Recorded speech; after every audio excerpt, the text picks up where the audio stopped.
let's have a little bit of fun with this. So we're not hooked up yet. Our ground wire is just hanging out. It's not hooked up yet. I got it all hooked up to run it. This is a Blue Label X-Force. As we can see, the warranty stickers are still intact. So let's see what happened.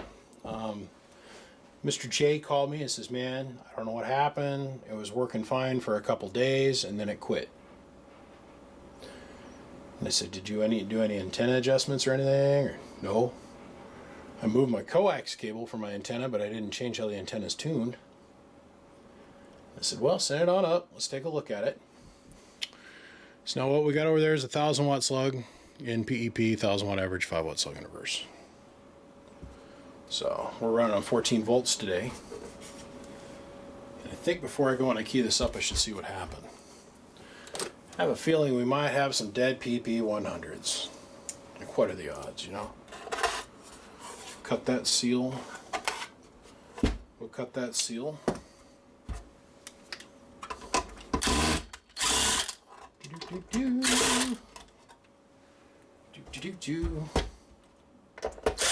Busy day. Busy last 2 weeks. Been managing the boss's tow business, which has occupied most of my time. So, ew, wow, you actually put bias in this thing. All sloppily put together, but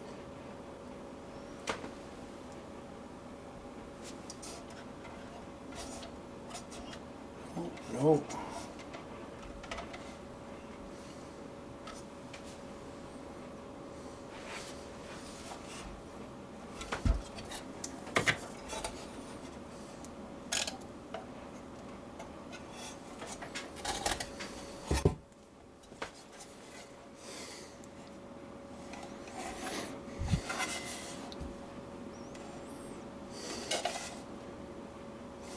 Gosh, it's like nothing there.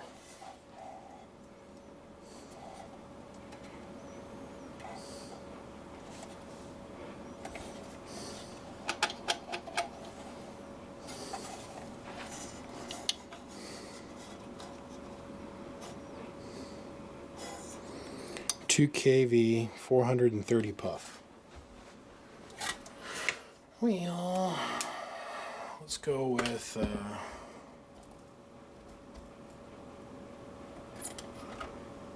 we'll try and testing this first.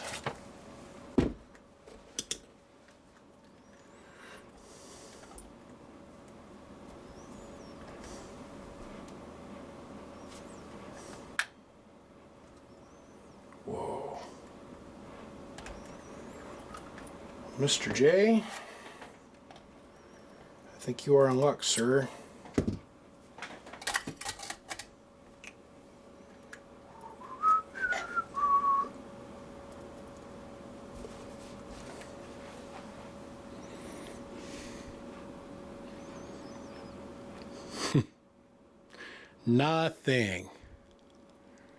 Nothing physically connected there. Interesting. So we don't have any blown transistors. Our 210 ohmers are still intact. I don't see anything else in this box that could possibly have gone bad. The only other thing that could have popped would have been the output tuning capacitors over here, but this capacitor is pretty important. This should be 1,000 puff, 990 to 1,000 puff, preferably.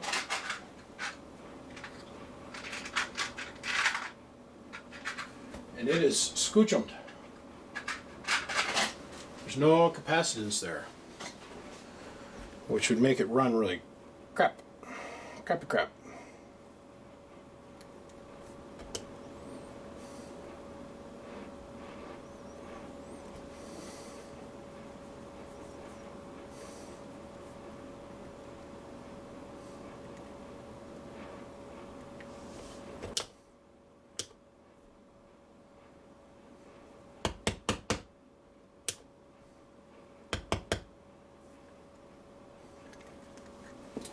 Interesting.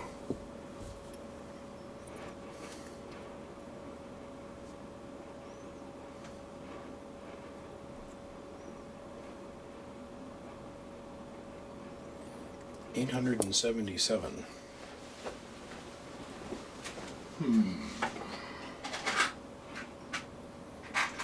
I say.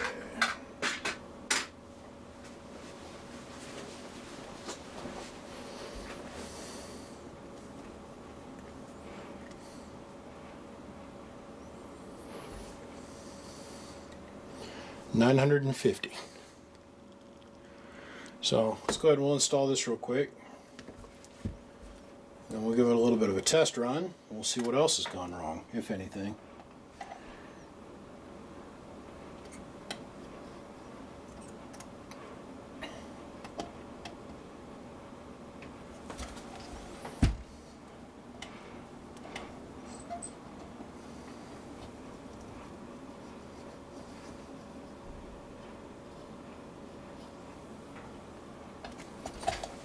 All right.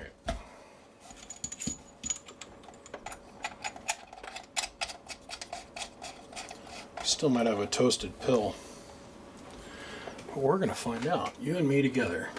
Right here. Right now.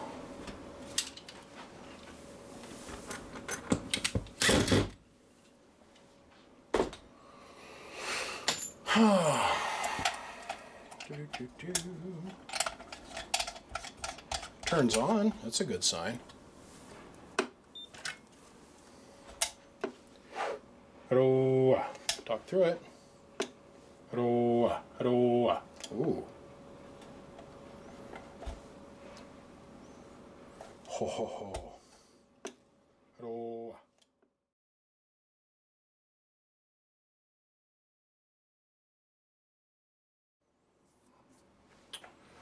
All right. Let's slide these puppies out.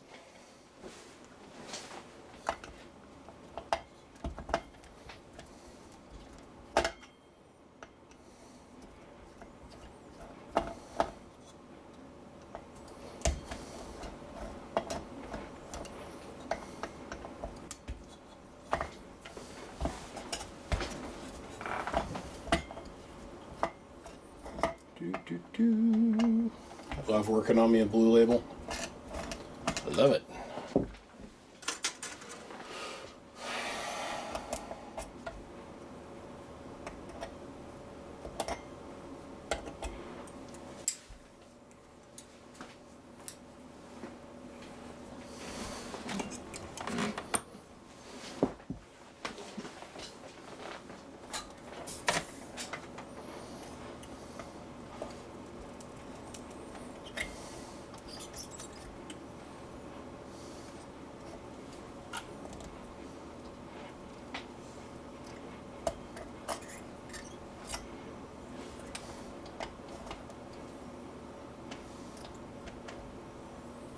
$16XH.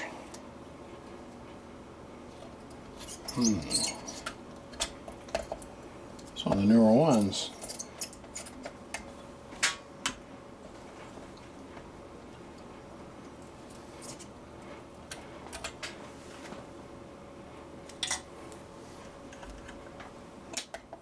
Newer lots, that is.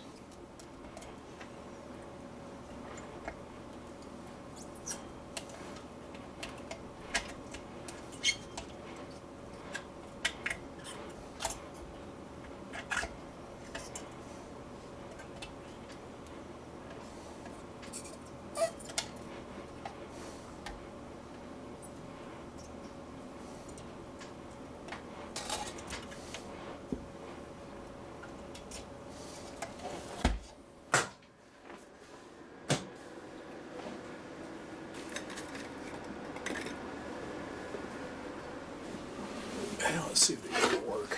I'm not gonna get too carried away about gains quite yet. Get out the old school checker.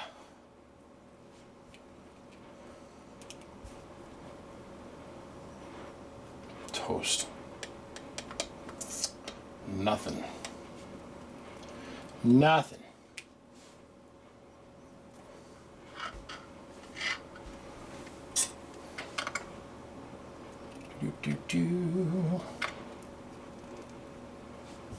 These did supposedly have gains of 69 on them. Oh, this one's got some life to it.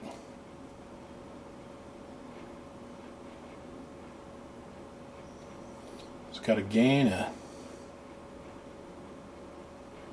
its max gain's at 10, but its absolute max breakdown is going to be at 30. Okay. Got one dead transistor.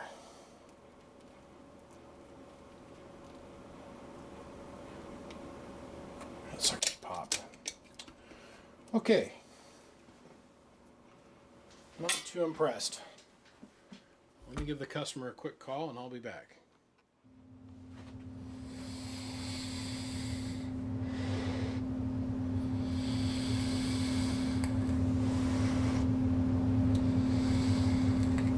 Okay, so I called the customer, and the customer decided I offered him the perfectly viable choice of doing the HG transistors, and he decided to put Toshiba's in it. So that's what I did. And as I'm sitting there looking at this thing, it dawns on me that I got to rewire this whole 2-pill. And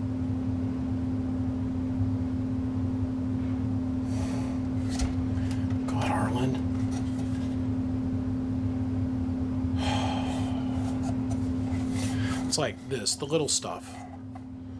Those are about 17 millicents from China, but they're the wrong freaking value. It's like these are the wrong value. I mean, if the caps are at their full zenith at 430, that's only 860 puff. That's 200 puff from where it needs to be for 2 transistors.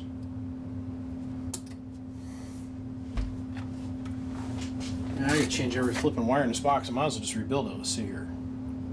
Yep. Not Teflon.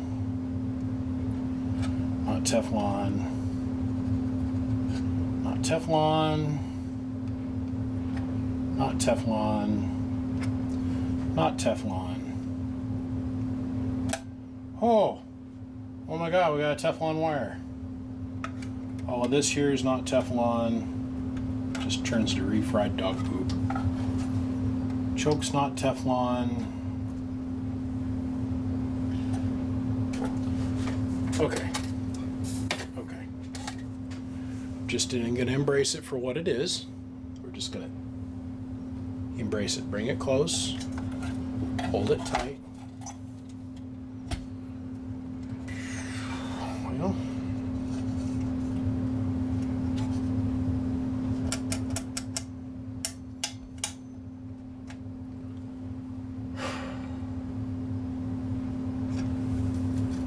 Quit bitching about it. Let's just do it.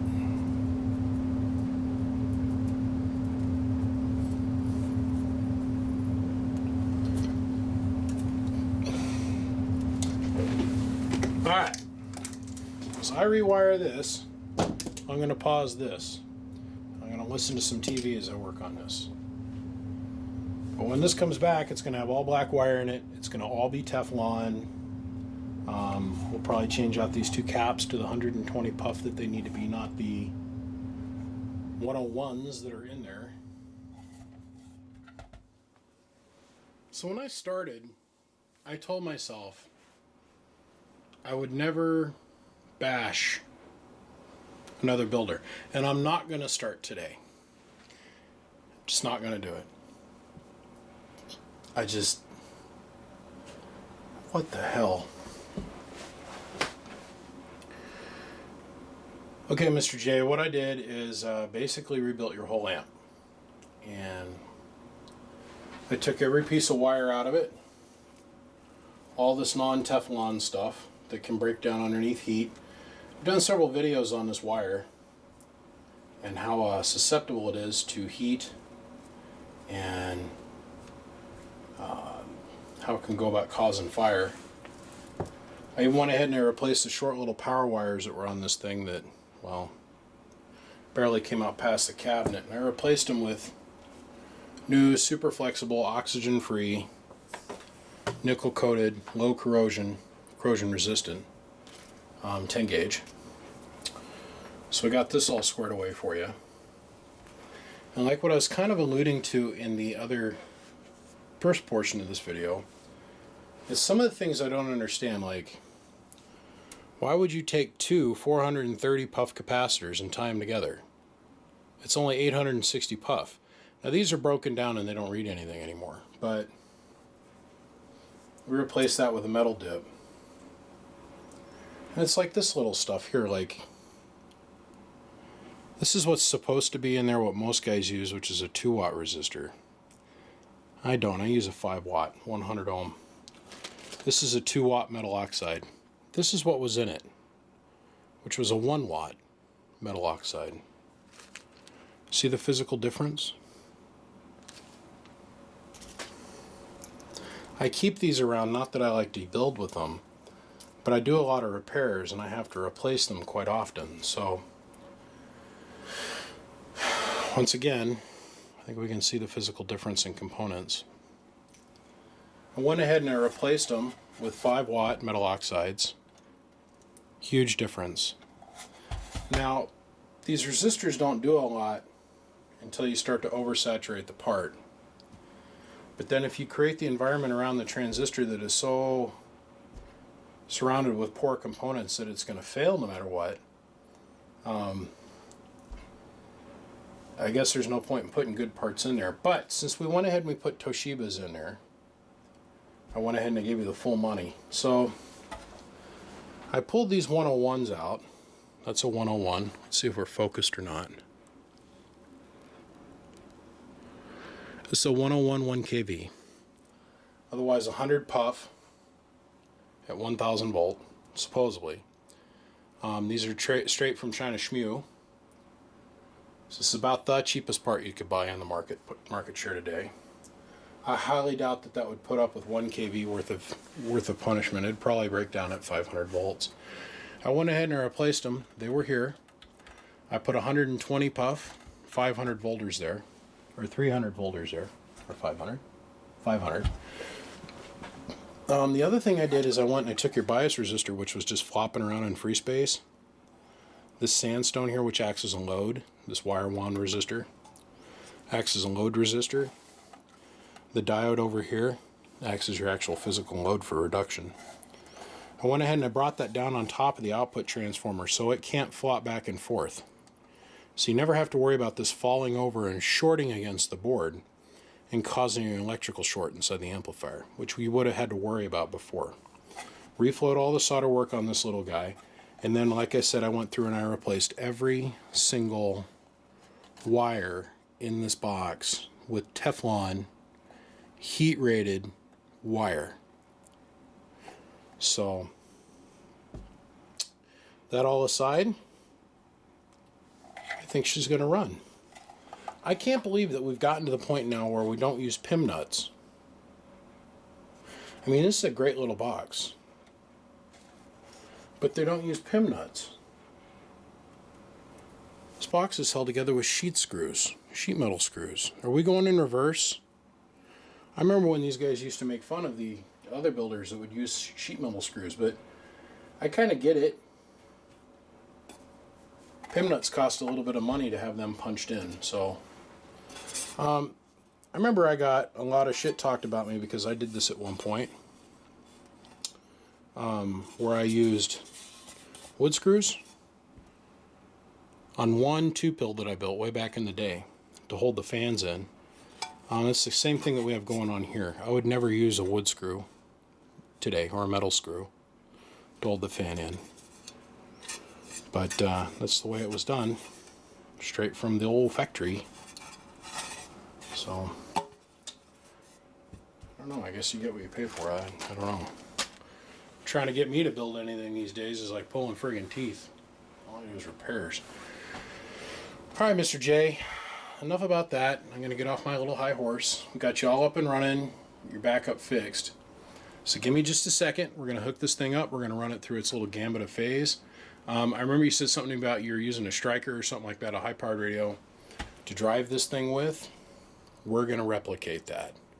So give me just a minute. We're going to pull the camera off the tripod, hook this thing up to power, and we're going to give it a go. Okay, Mr. J, here we go, buddy. Here is your Stryker driven, or high-powered driven, 2-pill 350T. That name's even changed too. Anywho, let me show you the pass-through. Here's what we're putting into it for drive. About 90 watts. Here's our pass-through.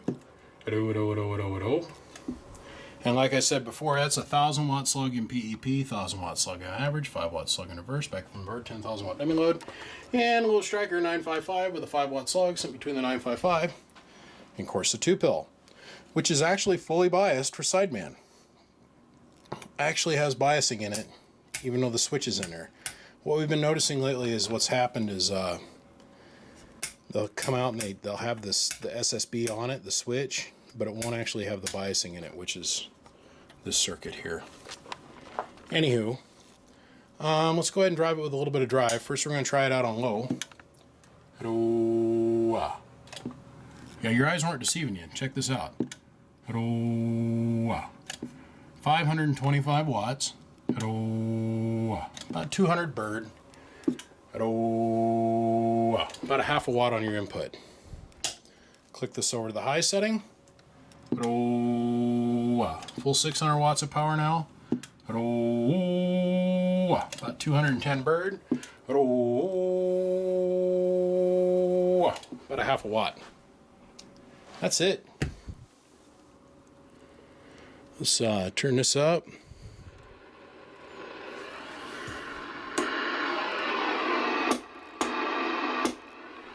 Preamp is working.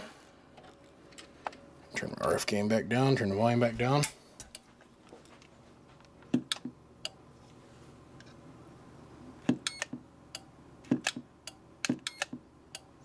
Sideband delay is working. Everything's scooching and rocking and rolling.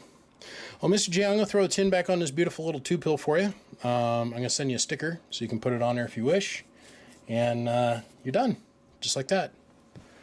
600 watt PEP 2-pill on 14 volts. Gentlemen, my name is BBI, and without a shadow of a doubt, I am the biggest mud duck in Idaho. Come check us out on www.bbiamps.com, Facebook, Twitter, Snapchat, Instagram, YouTube. And if you are watching me for the very first time, please, I ask you to click subscribe. Just click subscribe and make sure to hit the notification button. That way you can find out when I release more of this amplifier porn. Sorry guys, I got a lot on my table and I got a lot going on. That's why I'm not all full of the energy and spitting off funny comments and everything else that I normally do, but just trying to get through the day just like everybody else does. Now I'm going to take the sheet metal screws, I'm going to put the tin back on it, and Mr. J, be mindful of that. Because you're only going to get to be able to take the screws on and off 1 or 2 times, and then they're going to be stripped out because I didn't use PIM nuts on your particular cabinet. I don't know why. That's sad to me. It's really sad to me. But it is what it is. Gentlemen, I'm going to get on to the next thing. And then the next thing. And then the next thing. And then the next thing. It is what it is. Boys, you have a beautiful day. Bump, bump. BBI gone.